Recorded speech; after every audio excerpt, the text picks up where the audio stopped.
Hey everyone, welcome back to the Fleetway Sonic experience.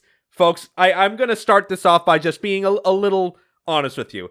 Last couple of episodes, yeah, maybe you could say it was a little bit dry. The comics are not really hitting, per se. And look, the difficult thing about reading these comics is that, for one thing, there's this translation barrier of we're doing a visual medium to an audio, or like visual medium to an audio format. And, you know, there's some stuff that's lost in translation. Something's kind of just like, the art is another thing. Like there's a lot that goes into this and doing all these considerations, right? The thing is that now, as we were reading them beforehand, it was a little cut and dry, but that's because, in my opinion at least, it was just a little cut and dry. We were getting similar-ish stories with similar tones, and it just kind of, it is what it is, whatever, right? The Sonic and Knuckles adaptation that we've been following through, really good. They did a great job by just translating each individual story. Is just one act per. Brilliant. Actually brilliant. Nigel Kitching, you're kind of goated for that. How are we going to get through this now? What's happening? Because we're basically at the end of the story. My question is, will momentum continue moving forward? And folks, I think you're going to really like that answer. So I do want to piggyback off of this and talk about, like, sort of the overarching thing about STC. You know, when we talked a lot about how we felt about the comic in prior issues and sort of the pacing and the way that it was being built, it really felt like they were just going along. Just full-blown kids comic, bit by bit, whatever, right? The little plot points that happen here or there are so minor, they don't really add up to a coherent story, right? But we are starting to see them finally realize that and say, no more. No more of the other stuff. We are just going to focus on what's going on. Let's get into it. Yes, I think we'll get right into with Sonic the Comic number 53, folks. Our first story, as always, are goats Kitching and Elson. The Death Egg is being torn to shreds. Sonic would normally find something like that to be pretty impressive if it was not falling to his death. And he has to fight for the Master Emerald from some Egg Robos, and in doing so, steals one of the Egg Robos' guns, fires it to the one holding the Master Emerald. Now, folks, this is a very different Sonic, as we've learned to lately. I don't think we would normally see Archie Sonic, like, pulling up with the blaster, you know? Nah, my guy got the gat. He said, put him up, bro. And it takes a direct hit, the Robo is scrapped, and the Master Emerald, the force of which, very lucky, is thrown back up onto the land of the floating island. Another W for our boy Sonic. But he's still falling. More Egg Robos follow, and Sonic does some chain homing attacks effectively and gets himself back up to the island. Very cool, very based. Meanwhile, on the Death Egg, Robotnik is stricken trying to hold on to the place, Grimer is begging to abandon ship, and Robotnik is convinced but still swears revenge on the Emerald Hills Zone. I will make them suffer like never before. And on Sonic's side, he's riding a missile back up to the island, saying the Egg Robo really didn't want to share his jetpack. His loss, only way I can reach the place. And reading back on land, he sees the Death Egg breaking and falling. Oh, look at that, a meteor, time to make a wish. And of course, Sonic finds the Master Emerald right where he expected it to be. Gotta get this back to the chamber. Without the power, the floating island will fall, and I dread to think what would happen if it crash lands on a Mobius. Till Sonic takes a stray laser shot coming in from Robotnik on the giant egg robot, demanding the Master Emerald back. And of course, this is the last boss before the supersonic fight in Sonic and Knuckles, if I remember correctly. Yeah, where you can, break his little fingers off, so he gives you the double finger. So Sonic springs into action, attacking the robot, Robotnik intending to smash Sonic like the insect he is. Then I'll take care of your precious Emerald Hill Zone permanently. You talk too much, Sonic says as he rapid hits the robot multiple times over, the force of which does make Robotnik fall off the edge of the island. And Sonic honestly did not intend to do that, but luckily the damaged jetpack should break his fall, for the most part, I guess. And on cue, Knuckles arrives, just when I don't need you. But he came back, of course, for the Master Emerald, which Sonic is like, yeah, of course you're gonna have it. but I need a little help with something. So first, I just want to say, Sonic is a fucking psycho for trying to bargain with Knuckles in this situation. Sonic, yeah, bro, your island, we'll get it right back up. No worries. But, help me. Which is like, look, Fleetway Knuckles, I think, is presented as a much more reasonable person than, like, all other Knuckleses we've had. Yeah, I feel like that's the case. Well, so what exactly is Sonic's bargain? Well, we jump to a few days later, some travelers from Emerald Hill on a boat, wondering if they'll ever be able to go home again. And they make landfall on the floating island, floating on the surface of the ocean.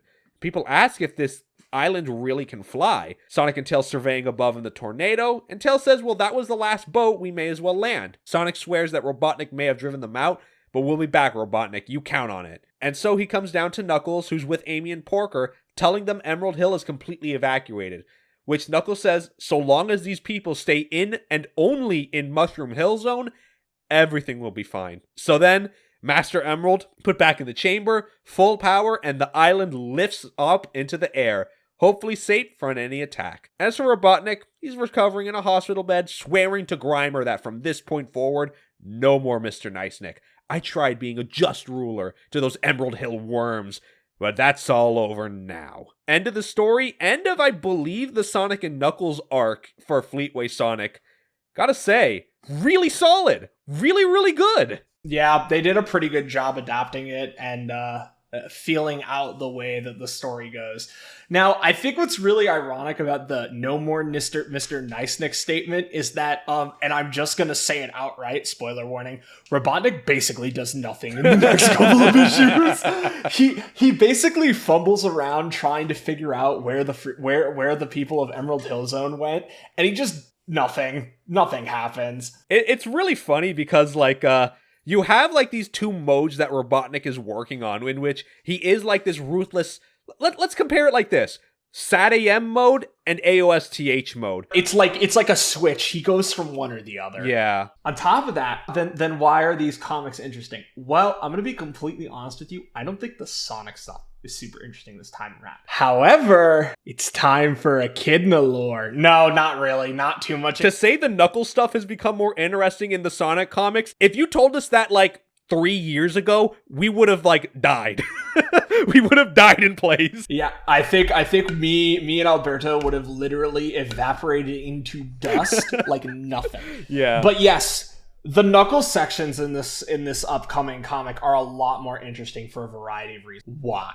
Let's get into it, because there's some very, very, very specific stuff in here that is going to get your eyebrows raised and your brains cooking, because there is a lot to talk about. Yes. Our C story, our Knuckles story, also done by Kitching and Elson. Master Emerald, back in its proper place, and for the first time in centuries, the Chaos Emeralds are fully charged. Enough to enforce a force field around the floating island with ease. So if Egg Breath ever shows up again, he'll be in for a surprise. And though Sonic helped, yeah, he kind of didn't give it back for nothing.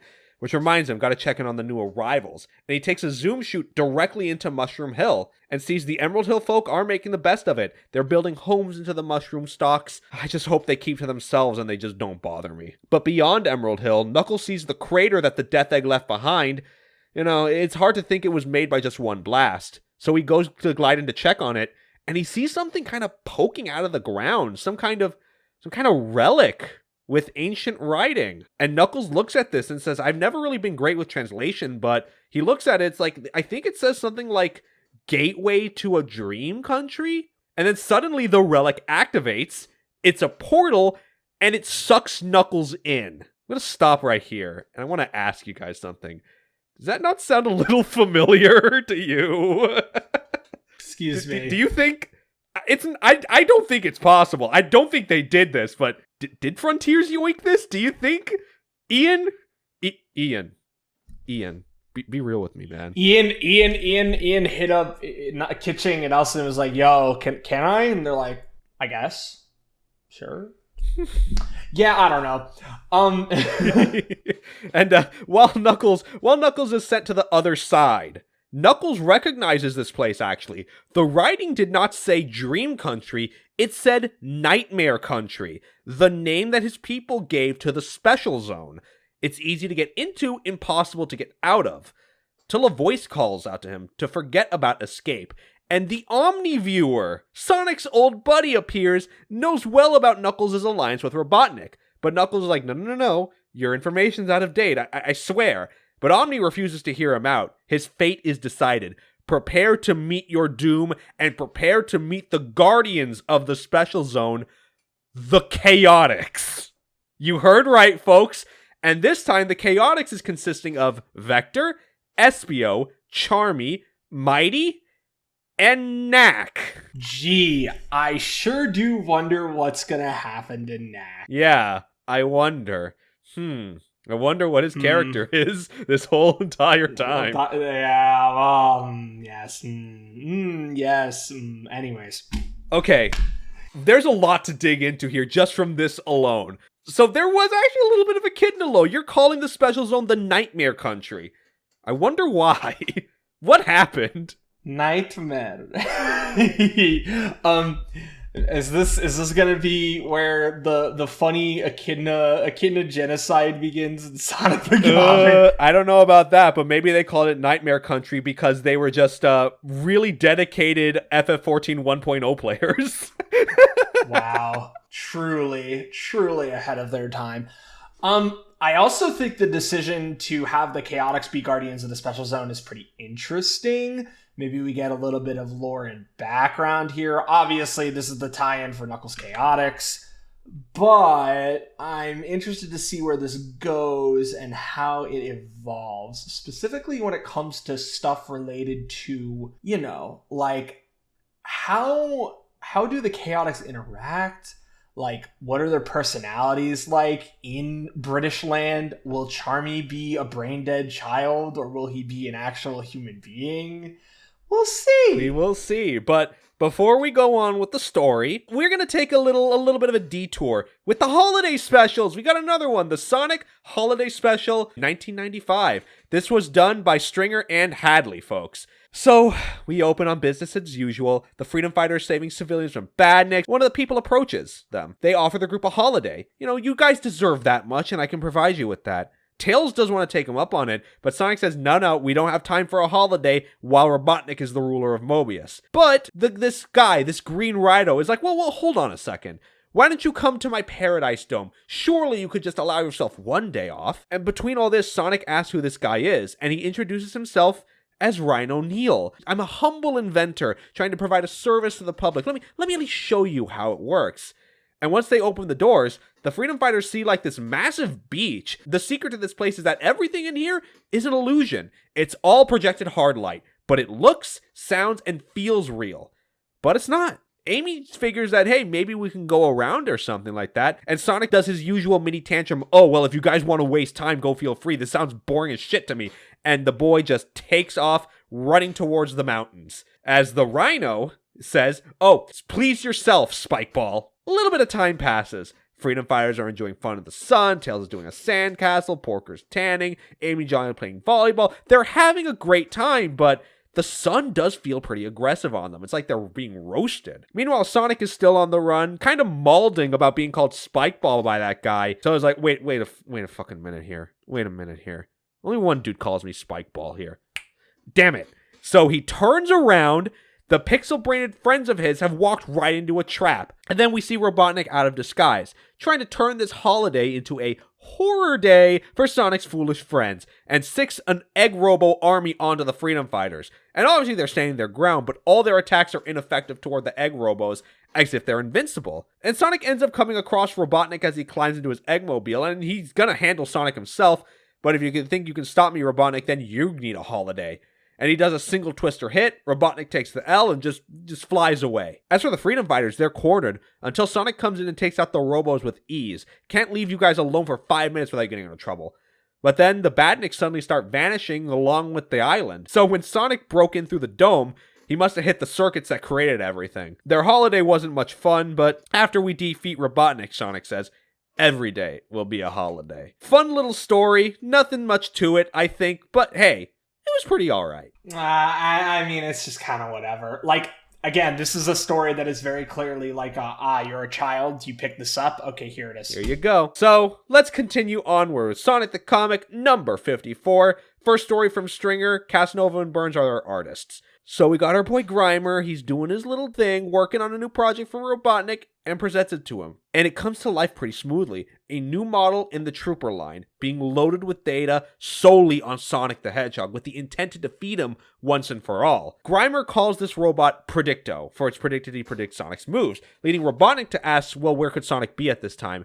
And gives a 98% probability currently in being Mushroom Valley on the floating island. Robotnik's a little concerned that now it's going to have to fight Knuckles, but Grimer says, no, Predicto has data on him too. It's all good. In fact, he's been programmed with data on all the Outlaws, and they send Predicto off to kill Sonic and Knuckles, predicting a success of 100%. We move to Mushroom Valley. Freedom Fighters are talking to Knuckles, and in fact, surprise, surprise, they're trying to convince Knuckles to join them. Sonic, though, says this is a waste of time. We've done fine till now. We don't need that overrated dirt-digging loser. And he pushes, what? Are you jealous or something? But Sonic says, I'm the coolest guy on Mobius. I don't need to be jealous. Porker says as much, but Sonic notices there's something coming out there. Correction, something's here, as Predicto bursts onto them. He does the classic spin attack, smacked away, and he calculated Sonic would do that. Tails is a little concerned about Sonic, just tells him, not one word, Pixel Brain. Not one word. Predicto anticipated an attack from above by Tails, and then throws a large mushroom to knock Tails out of the sky. Turns around, blocks attacks by Johnny and Porker, assuming an attack from Amy takes her out preemptively. Now Sonic is Omega pissed now, full throttle to drive himself through the robot, but it already predicted that. Sonic is just running into a tree. Sonic, moments away from being crushed by a large boulder, he then suddenly stops. All Outlaws have not been accounted for. 92% chance of local inhabitant attempting sneak attack. And then he drives his hand into the dirt and pulls Knuckles out like a potato. It's really good. It's pretty good. It's pretty fucking good. I can't even. He demands to be released, but Robotnik ordered Knuckles should die, though he takes it as Robotnik just can't do his dirty work himself. Throws Knuckles down to finish the job with Sonic and prepares for him to die. And so, Sonic just stands back, arms in the air. I surrender. I can't do anything. You predict my every move. Destroy me. And this causes a cascade overflow in his systems. This is out of his range of his predictions and self-destructs. So Sonic figured that I should have just done the opposite of what this robot expected me to do. A little trick to confuse his computer brain, he tells Tails. And as for Knuckles, he just kicks the Freedom Fighters off the island. Every time you people show up, trouble follows. Out. Now. Yeah, suits me, Wormhead, Sonic says, and he just leaves the Freedom Fighters away. Okay, alright story, but you know what? Actually had a funny bit there. Congratulations, great job, guys. Yeah, I mean, but now we're going to get into the good stuff. Alright, so I'm going to open us on this. Total Chaotix Part 2. Kitching and Nelson. The Special Zone, where Dr. Robotnik moved his base of operations to the Metropolis Zone. Most people thought that his old egg fortress was less deserted.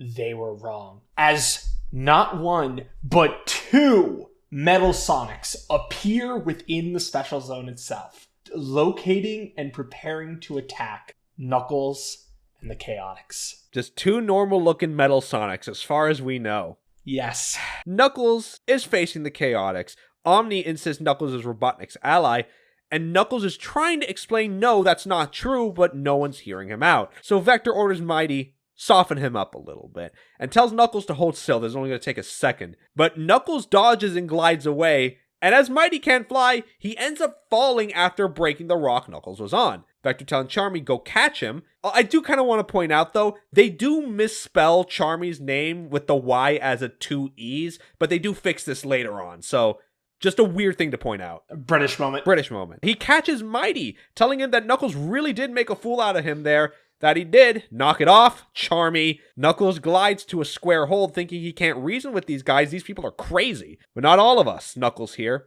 SPO camouflaged himself and is now choking the guy out, asking Knack for help.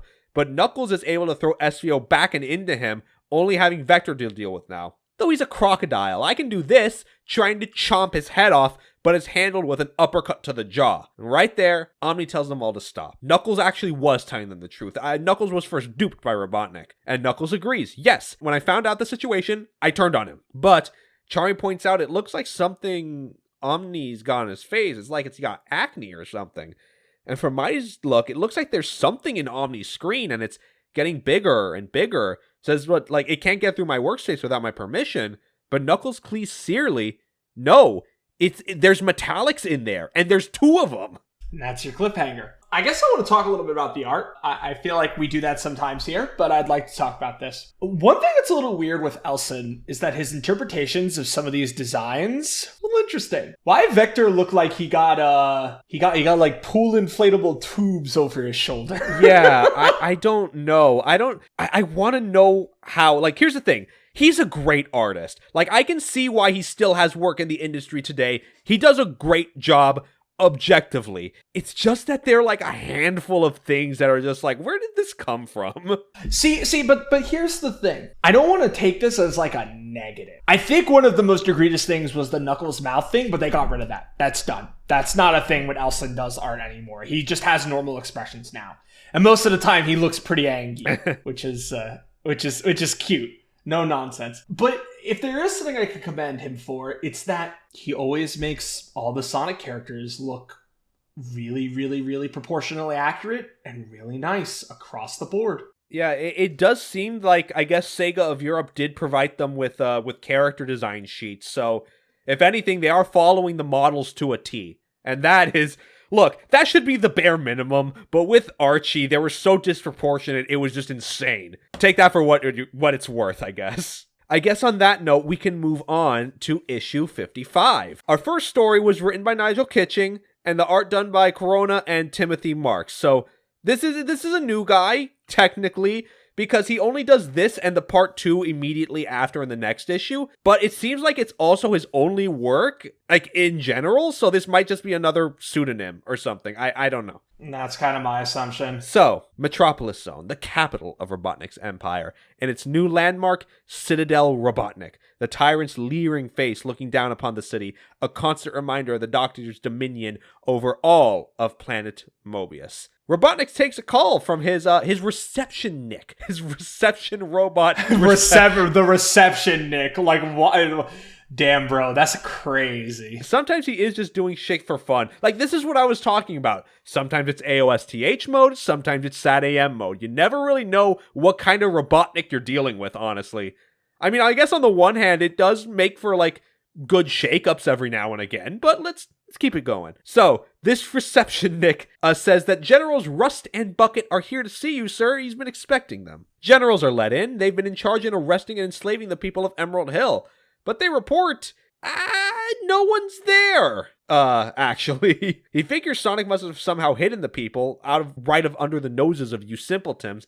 That's making him a little mad, with literally beating the generals with his drink glass fume. And after that's done, he tells his receptionist, call the caretaker department and get some body bags. At that moment, we see the Freedom Fighters trying to enter the Metropolis Zone on their caravan, stopped at a checkpoint.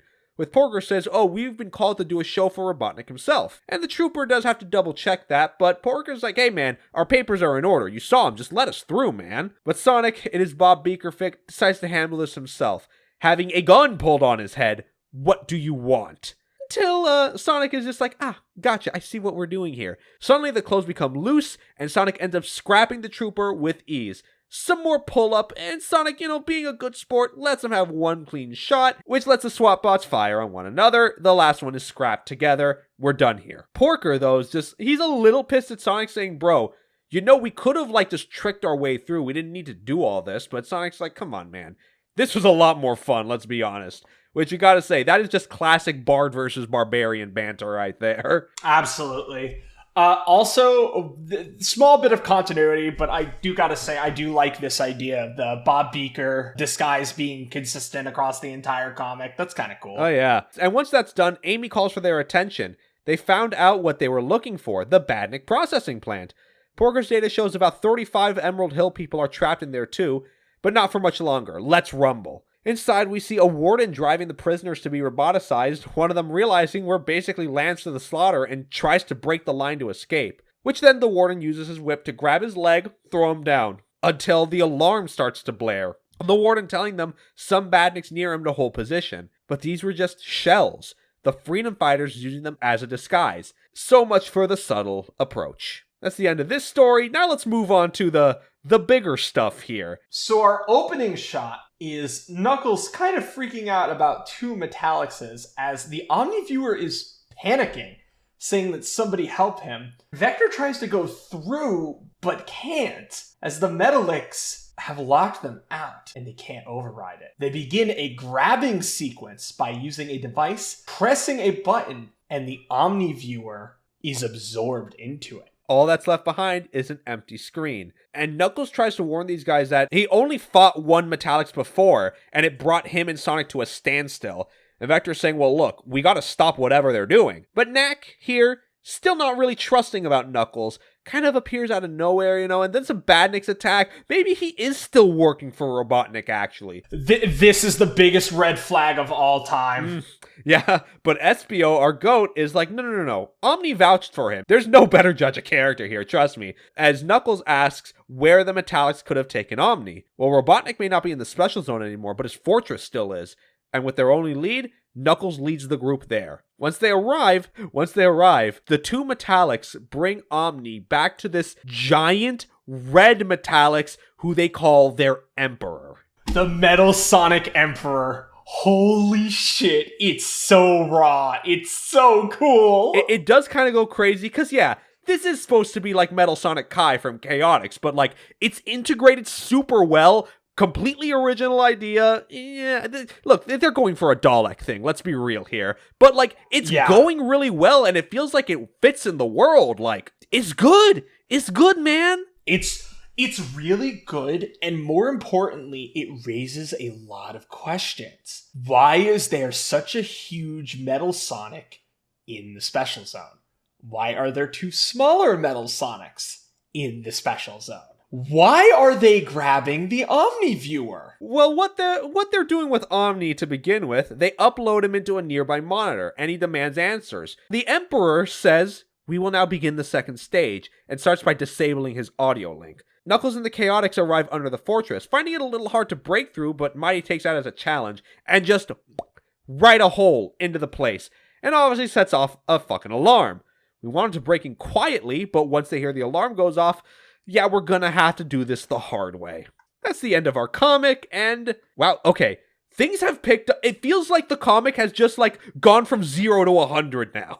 Yeah, I want to say that unfortunately the Sonic content is still in that sort of like sort of zone, but the Knuckles content is clearly trying to bring something to life here and create something interesting that we're going to start to see a little bit more as we progress through these comics. Oh, yes. So let's start off with issue 56, Kitchen, Corona, and Marks for this first story. So the Freedom Fighters are surrounded, and Sonic just has to lead them to get the show on the road. Sonic and Johnny, no issue, but 3 have Amy surrounded. But she says she can handle herself and pulls off a trick shot with her crossbow, all 3 with 1 arrow. Gotta be some bonus points with that. Sonic tells Porker and Tails, path is clear, go set up the canister. They use this back room as the people are relieved to see Sonic, though the warden tells him there's a lot of bots between him and them. Sonic, you are not getting up here easily. But Sonic is right behind him, and he's clearly ready for a fight, the warden is with his whip, but he's easy enough to handle. He takes it, Sonic does, and rapidly runs around and hog-tying him down. Thankfully, nobody here was turned into a badnik, and Johnny leads everyone into the back room, and with everyone accounted for, they fall back, as the warden has now broken free. But he thinks no one can get out of there. That's a broom cupboard. But now that I think about it, how can so many people fit in that small room? And opens the door and sees Sonic alone with a star post, a warp device to any other star ports. Granted, if it has enough charge, of course. The warden figures Sonic had to stay behind to get it out. You're bad luck, huh? No. Sonic grabs the whip again, ties him again, and then loads the Star Post back into the case. The escaped Emerald Hill people have been taken to their refuge on Floating Island. Both Amy and Tails hoping Sonic will make it back safely. But we see him. The Star Post case has flight capability and is flying him out of this dump. 35 rescued, not a bad day's work, but I'm not resting until every single one of them is free. Before we go, though... Live Robotnik reaction. He says, he learned about the rescue operation. It was quite regrettable. It won't be long, though, until I find out where the Emerald Hill folk went and I have my revenge.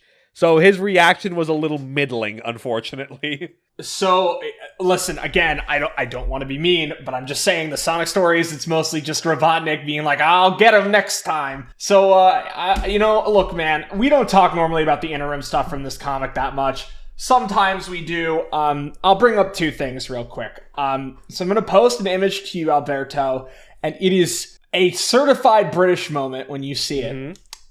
But first, I'm going to talk a little bit. There's a Sparkster comic actually going on throughout all these issues, and it's okay. It's not great, but the art is nice and it's cute. So yeah, there's that. And then you just get jump scared with this. Let me.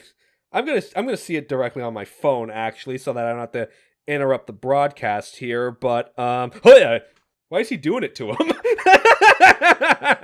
Nah, dude. I want you to think about what this is supposed to be for a second.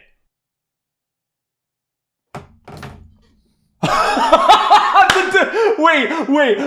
Did the realization hit? Did it hit? I was gonna put that up on the green screen. I don't think I should now. I think I'll get demonetized for that. Bro, there is nobody. Huh? I'm scared.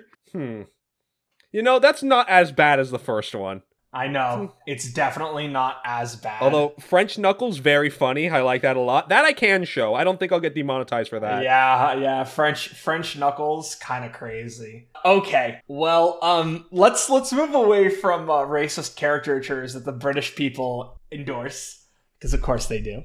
And let's talk about content. Let's talk about story. So let's get back into this Knuckles story. So Kitching and Nelson, as always. In the special zone, Robotnik's old base taken over by the Emperor Metallix and orders the two grunts go take care of the intruders. As one goes, the Emperor gloats to Omni that though they're here to rescue him, their efforts will be doomed to failure. Back to Knuckles. The alarm did stop eventually, but the Metallixes definitely heard it, thanks to Mighty the Brain's efforts, Espio quips. Mighty doesn't take that too very kindly, and the two are very, very close to fighting, and Knuckles has to break them off. Then Charmy comes back from scouting. The Metallixes are here, and one of them is headed this way, leading Vector to open up a vent, telling everyone to follow him, though Mighty says this is a touch cliche. It's a tight fit, as they're basically crawling on top of each other, but Knack accidentally kicks the frame out, alerting the Metallix to their location. And I should, of course, say, accidentally, Yeah, totally. On that note, Knack just makes a break for it, leaving the Chaotix to their fate. Maybe this is it, Vector thinks. It will just demand that we surrender. Wrong. Blast the Chaotix through the vent, resistance will only cause further pain. The four are swiped out on, Charmy commenting this reminds him of a party he once went to. I don't know what this kid's getting up to. I'm not going to think about it. It's a British moment. Metallix fires a final shot above the Chaotix, which dislodges some piping from the ceiling and drops over the heads of the rest of the Chaotix. 4 of the 5 disabled, and it's about to search for the last one. Knuckles digs his way through the debris. Can't count since I'll say that there were 6 of us. Asterisk. Metallix sees in its database that Knuckles was once a Robotnik ally, but turned on him, destroying the Death Egg. That's me, Tinhead, and I want you to remember that name, because it's the last thing you're ever gonna hear. And Knuckles begins the fight, ending the comic. Okay, we're getting somewhere. There's some action, there's some story, there's some interesting stuff going on here, man. This is pretty cool. Yeah. I feel like the intensity is sort of ramping up. We're getting into an arc here. I like it. Okay. But on the other end of that, we're gonna have what I can only describe as one of the funniest intros to any Sonic story I've ever seen in my entire life. Sonic the Comic number 57, our story given to us by Stringer And Kitching is doing the art along with Burns. Robotnik and Grimer arrive to Emerald Hill, and the reports are correct. The place is completely abandoned. Robotnik does blame Sonic for taking his fun away, but Grimer does remind him there are plenty of other zones to bring chaos and disorder to. And then we move to the Stone Tower Zone, a place where the residents made their homes in tall rock formations, largely ignored by Robotnik as he prefers to pollute the greener zones. Until now, that is, because he's leading his newest Super Badnik to destroy the zone. A Mecha Godzilla-looking ass Mechanic. Wow. Wow. Sure. The Freedom Fighters followed Robotnik's trail. Sonic, not wavering, goes in to take the thing down. He attacks the shins, but its metal legs take no damage. And Amy asks if he's okay. Yeah, I am, but only my pride has been hurt here. And then he thinks to himself, damn it, I can't believe I said some corny shit like that. What the hell? What the fuck is this comment? I mean, I guess that's a little bit of self-awareness coming from him. I guess? Sonic grabs Johnny just before getting crushed by its tail. And as they all run, Sonic does wonder where Tails is where they need him. Editor's note. In the special zone, we'll get back to that. Help comes from Short Fuse, actually. The roboticized one, flying in after hearing about serious damage in the zone. Johnny takes a look at the Badnik, but Sonic's like, no, he's our boy. Don't worry about him. Johnny takes a look, and yeah, he reminds him he's on our side. Short Fuse fires a direct shot, but with no damage. It's got stronger armor than he does, it seems. He flies down to grab Sonic. We gotta work together for this one, and Sonic agrees to, as long as I get the top building. So Sonic flies up with Short Fuse and tells Amy and Johnny distract it from below. Amy figures maybe what she could do is fire an arrow between the gap in its armor, and does get a clean shot in, and it reels from taking damage. So Sonic then lets go from Short Fuse, does the spin across its face, unfortunately no damage, resulting in Short Fuse taking a fire breath shot from Mechanic, leaving Sonic to be grabbed, seconds away from being roasted. And that's our cliffhanger right there. Fine, but that's not, but honestly, that's not really why we're here. You know why. Alright, let's get back to the good stuff. Kitching and Elsing. Knuckles Total Chaotix Part 5. So we open with Knuckles and the Metallix duking it out. And the art, oh dude, this art is so good. God, I love the color contrast. Like, I don't know what it is, man. Elsing, red and blues, like, it's just the way that he shows the metallic sheen. Godlike. Kind of Kino, a little Kino. So Knuckles is barely dodging the chest beam, but he sees it can take a direct hit from all over. He can't even hit it. It moves as fast as Sonic can, and ends up taking a hit from its chest laser, and it looks like he's out cold. Metallix goes in to confirm extermination, but Knuckles, perfectly fine, takes some loose steel and drives it into its chest, clogging its cannon, seemingly disabling it. And from behind the corner, Knack appears and says, wow, Knuckles, that's pretty sick, dude. You can take down a Metallix by yourself? That's pretty base, dude. And while he wonders where Knack went, it doesn't really matter. Let's see if we can do something about your teammates. And that rock pile is where they were crushed, but he does see some movement. Mighty is able to hold up a metal slab, protecting the rest of the Chaotix. They're fine, one Metallix out for the count, but not really. Despite having a hole in its chest, it still can keep fighting. Meanwhile, Emperor Metallix gloats to Omni that his friend's efforts to rescue him are in vain. The conversion process is almost complete. Soon I will have access to your power. And Knack leads the Chaotix where he said to Omi is being kept. In here, quickly, we don't have much time. Which happens to be the Lion's Den, the Emperor's room, and the Chaotix quickly surrounded by 4 more Metallixes, having been betrayed by Knack. Wow, who could have seen this coming? Everyone did. Yeah, I mean... Damn. We just keep boom, boom, boom. It keeps getting more and more. This is what I want, folks. This is exactly what I want. Yeah, there's an actual, coherent story going on here, and it feels like there's some stuff that is starting to get more interesting as bits go by. But we're going to wrap things up with our final comic, where we're going to have some very interesting questions to end on. But let's get through the Sonic story first. Stringer, Kitching, and Burns. Johnny and Amy trying to evacuate people while Sonic still is in Mechanic's grasp. And once the people are relatively safe, Johnny and Amy try to find Short Fuse. And while they find him in a crater, he's able to get up. He's okay enough, but I try to make a habit out of not falling out of the sky, you know? Amy comments how it seems like Robotnik really built you to last, and yeah, it's a good thing he's on our side. Sure, Sonic could use a big hand right about now. And he's still struggling trying to break free from Mechanik and is about to get a chunk bitten off of him, but just before he's thrown into the mouth, Short Fuse fires on its hand and gets Sonic out of there before taking a fire breath shot again. And once they land, Amy's relieved to see Short Fuse save Sonic. Sonic says he could have done something about the situation, but I just had to give our buddy Short Fuse here something to do, Oh, really? If it wasn't for me, you'd be Fried Hedgehog. Yeah, okay, later. Look, we gotta find a way to stop the monster before it flattens this zone. And despite Amy firing a shot in between its armor, it's practically invincible. Okay, yeah, maybe on the outside, Sonic thinks, but not on the inside. Short Fuse behind, I got a plan. So they come to one of the legs and tell Short Fuse to concentrate its laser fire on one spot to weaken the metal. And once done, Sonic burrows through it and is able to get inside the shell, telling Short Fuse, keep him busy, I can take care of things from here. Flies up to distract, sarcastically saying I'm out here doing all the easy jobs. And while inside, Sonic is just tearing up its wiring, noting Robotnik's usual shoddy craftsmanship here. And then suddenly, Mechanik is shaking from the outside. With no warning, just falls apart. Amy and Johnny barely outrunning the debris. And once the dust settles, Sonic links back up with everyone. He said he used his super speed to vibrate the Badnik apart. No matter how big they are, the Badniks always get bad vibes when I'm around. And then Short Fuse is just Oh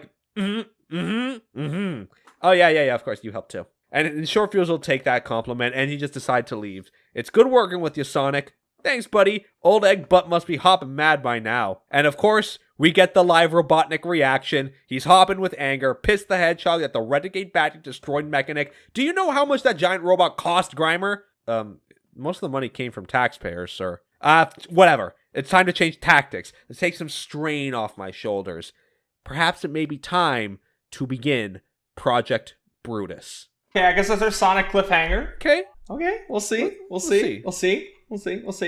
Anyways, let's close out this Knuckles story. So, Kitching and Elsing as usual. The Chaotix found themselves surrounded by the Metallix, betrayed by Knack, quite literally only for the money. He literally says money, what else?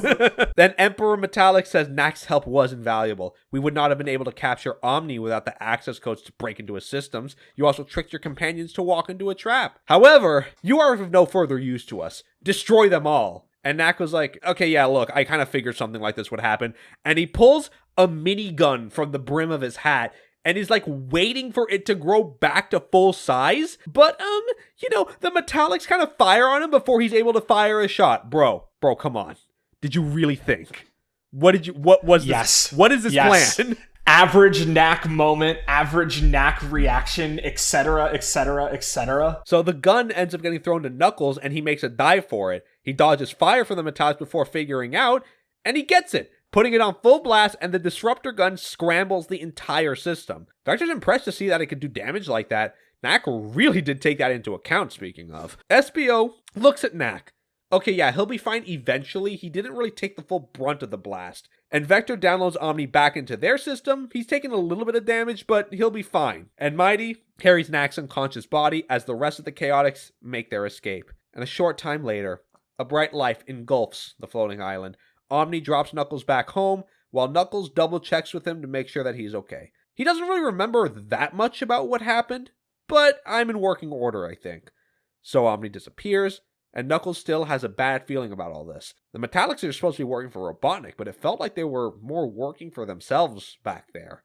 That moment, in the special zone, Emperor Metallix has been reactivated from its backup systems, and he convenes all the Metal Sonic, saying that our plan succeeded. Our enemies believe us to be destroyed, and now we can continue our plans without further interruption, as if they have made a pirate copy of the Omni Viewer, giving them access across time and space.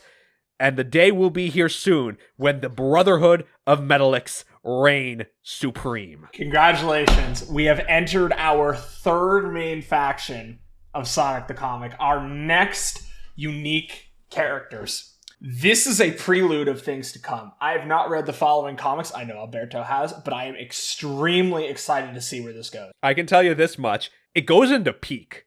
Dare I say, even Kino territory. Whoa. Okay. I trust the vision. So, what have we learned today? The Sonic stories were kind of whatever. As usual. But the Knuckles stories were crazy and exciting. And like I said, Who would have thought that that's what the situation would be? To think that the Knuckles stories, I mean, look, I know as a fact at this point that, like, Sega did tell, you know, the creative staff for both Archie and Fleetway, Knuckles is popular, make more Knuckles stuff. That's what's selling right now. That's what we want to keep driving. And Archie, well, we know how that turned out. But with Fleetway, it seems like they're actually doing some interesting stuff. They're taking concepts from the games, they're kind of retooling and remixing it to kind of fit the world, but the way that they do it does make it feel, A, cohesive to the world, and also still feels like it could be from the games in and of itself. Because, you know, we've talked about this at the beginning, it does feel like the basis of the world of Fleetway Sonic is the games first and foremost. So everything still feels like it's connecting together perfectly. Even when we have all this new stuff being thrown in at us, it's interesting, it's very entertaining and very concisive, and I read this and I want more. I'm finally in the position with this comic where I go, yes, finally. I like what I'm reading, I love what I'm reading, and I want to know more. High stakes, high involvement, and the occasional good joke, occasional humor. I mean, I'm pretty much right there with you. I'm really interested to see what's going on here. Yep, and that is the end of this episode of Fleetway Sonic. And folks, what a banger. What a banger, what can I say? So, next time around, it's going to be a little bit more simple. The next comics we're going to be reading are issues 59 to 66. Clean sweep right there. And there are 3 stories in each comic that we're going to be looking at. So, I think it's going to be a little bit of a meatier episode, folks. So stay tuned, stick around, patreon.com/SonicSpeed. You want to get all these episodes early. I'm sure we have a bunch by the time you hear this. We're going to have a bunch of episodes that are going to be waiting for you. 7-day free trial across all of our tiers. We have $2 bonus shows, $5 pre-shows, $15, all of that, plus a video version of the podcast. We got a lot of stuff going on. Come check us out. Like I said, 7-day free trials across the board. Patreon.com/SonicSpeed, folks. Yippee! See you guys next time.